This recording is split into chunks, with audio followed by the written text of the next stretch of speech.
Hi అండి, అందరూ ఎలా ఉన్నారు? Welcome back to my channel Akram vlogs. ఇవాళ మన ఛానల్లో సాయంత్రం పూట ఏదన్నా ఇంట్రెస్టింగ్గా తినాలి అనిపించినప్పుడు కేవలం ఒక కప్పు గోధుమ పిండితో ఇడ్లీ ప్లేట్లో పెట్టేసుకొని ఇలా ఈజీగా టేస్టీగా స్నాక్స్ అయితే చేసేసుకోవచ్చండి. చాలా బాగుంటాయి. మరి ఇంకెందుకు ఆలస్యం, పూర్తి వీడియోలోకి అయితే వెళ్ళిపోదాం. ముందుగా ఒక మిక్సింగ్ బౌల్లోకి ఒక కప్పు గోధుమ పిండిని అయితే తీసేసుకోండి.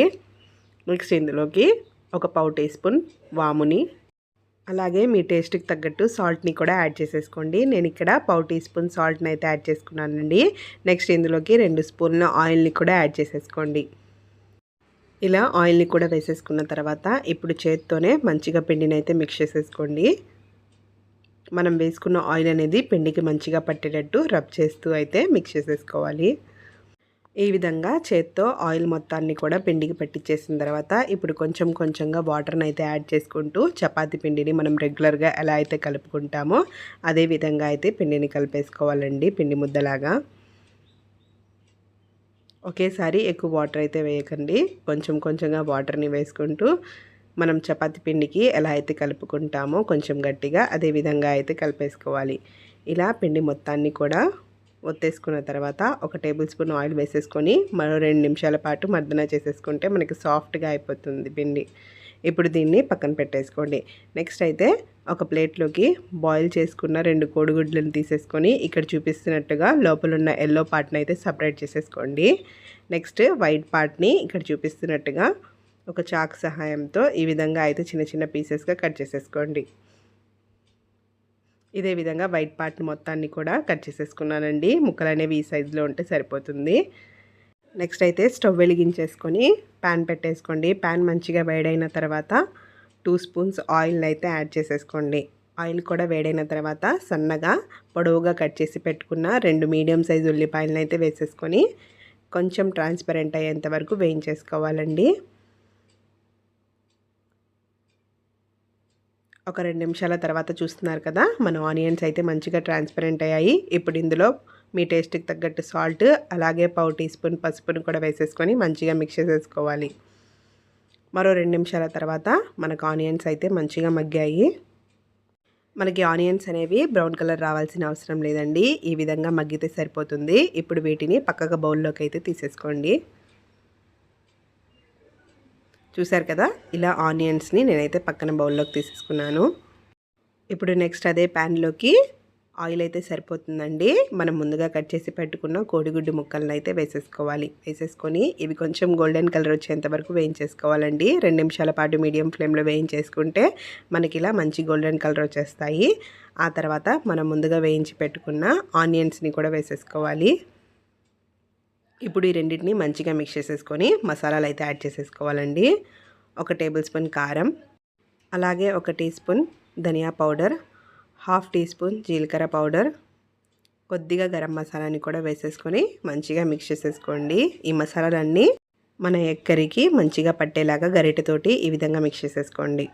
ఇలా మిక్స్ చేసేసుకున్న తర్వాత ఫైనల్గా మనం పక్కకు తీసి పెట్టుకున్న ఎల్లో పార్ట్ని కూడా వేసేసుకొని గరిటెతోటి ఈ విధంగా బ్రేక్ చేసుకుంటూ కలిపేసుకోండి. ఫైనల్గా మన స్టఫింగ్ అయితే రెడీ అయిపోయిందండి, ఎగ్ కర్రీ. ఇప్పుడు దీన్ని అయితే పక్కన పెట్టేసుకోండి.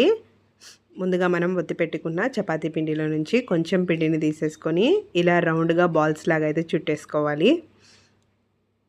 చూస్తున్నారు కదా, ఇదే విధంగా మిగతా పిండితో కూడా చిన్న చిన్న ఉండలు అయితే చేసేసుకున్నానండి. ఇప్పుడు ఒక పిండి ముద్దని తీసేసుకొని చపాతీ కర్ర సహాయంతో చపాతీలాగా అయితే ఒత్తేసుకోవాలి. పొడి పిండి అద్దుకుంటూ చిన్న చపాతీని అయితే ఒత్తేసుకున్నానండి. ఇక్కడ చూస్తున్నారు కదా, ఈ సైజులో ఉంటే సరిపోతుంది. ఇప్పుడు మనం ముందుగా కర్రీ చేసుకున్నాం కదండి, దాన్నైతే ఈ చపాతీలోకి స్టఫ్ చేసేసుకొని ఇక్కడ చూపిస్తున్నట్టుగా అయితే ఫోల్డ్ చేసేసుకోవాలి. మనం మోమోస్కి ఫోల్డ్ చేసుకుంటాం కదండి, అదే విధంగా అయితే చేసేసుకోవాలి.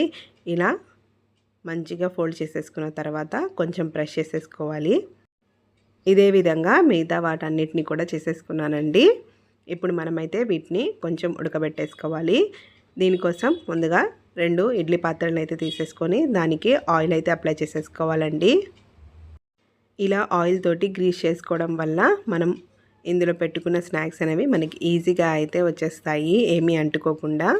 సో ఇలా ఆయిల్తో గ్రీస్ చేసేసుకున్న ఇడ్లీ పాత్రలోకి మనమైతే ముందుగా తయారు చేసి పెట్టుకున్న స్నాక్స్ని అయితే ఇందులో పెట్టేసుకోవాలి. ఇక్కడ చూపిస్తున్నట్టుగా ఇలా అన్నిటిని కూడా పెట్టేసుకున్న తర్వాత ముందుగా బాయిల్ అవుతున్న వాటర్లోకి అయితే పెట్టేసుకోవాలండి. నేనైతే ఇక్కడ స్టవ్ మీద రైస్ కుక్కర్లోకి అయితే వాటర్ని బాయిల్ చేసేసుకున్నాను. వాటర్ ఇలా మంచిగా బాయిల్ అవుతున్న టైంలో ఈ ఇడ్లీ పాత్రని కూడా ఇందులో పెట్టేసుకొని 5 నిమిషాల పాటు అయితే బాయిల్ చేసేసుకోవాలి. 5 మినిట్స్ అయితే సరిపోతుందండి మనకి. 5 మినిట్స్ తర్వాత అయితే చూస్తున్నారు కదా, అసలు ఎక్కడా కూడా అంటుకోకుండా ఈజీగా అయితే వచ్చేస్తున్నాయి ఇడ్లీ పాత్రల నుంచి. స్టఫింగ్ కూడా మనకి మంచిగా కనిపిస్తుంది చూడండి. ఇలా అన్నిటిని కూడా తీసేసుకున్న తర్వాత మళ్ళీ స్టవ్ వెలిగించేసుకొని ప్యాన్ పెట్టేసుకోండి. ప్యాన్ మంచిగా వేడైన తర్వాత 2 స్పూన్స్ ఆయిల్ వేసేసుకొని అందులోకి ఆవాలని కూడా వేసేసుకోండి. 1 టీ స్పూన్. ఈ ఆవాలు మంచిగా చిటపటలాడిన తర్వాత సన్నగా తరిగి పెట్టుకున్న ఒక రెమ్మ కరివేపాకును కూడా వేసేసుకోండి.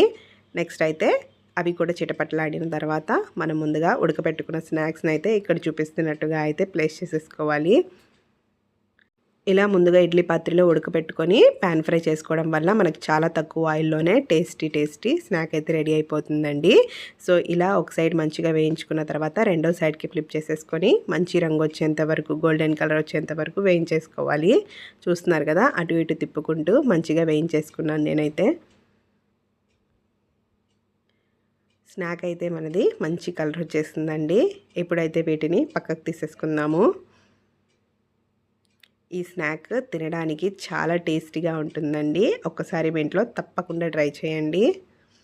లోపల ఎగ్ కర్రీతో స్టఫింగ్ చేసాం కాబట్టి స్నాక్ అయితే చాలా బాగుంటుంది. ఇప్పుడైతే మీకు కట్ చేసి చూపించేస్తాను చూడండి ఎంత బాగుంటుందో. కొంచెం జామ్ని అద్దుకొని తింటే సూపర్గా ఉంటుంది. మరి ఇంకెందుకు ఆలస్యం, మీరు కూడా మీ ఇంట్లో ట్రై చేసి ఎలా వచ్చిందో కామెంట్ సెక్షన్లో అయితే చెప్పేయండి. నా ఈ వీడియో కనుక మీకు నచ్చినట్టయితే లైక్, షేర్ అండ్ సబ్స్క్రైబ్ అండి. Thanks for watching. ఉంటాను మరి, బాయ్.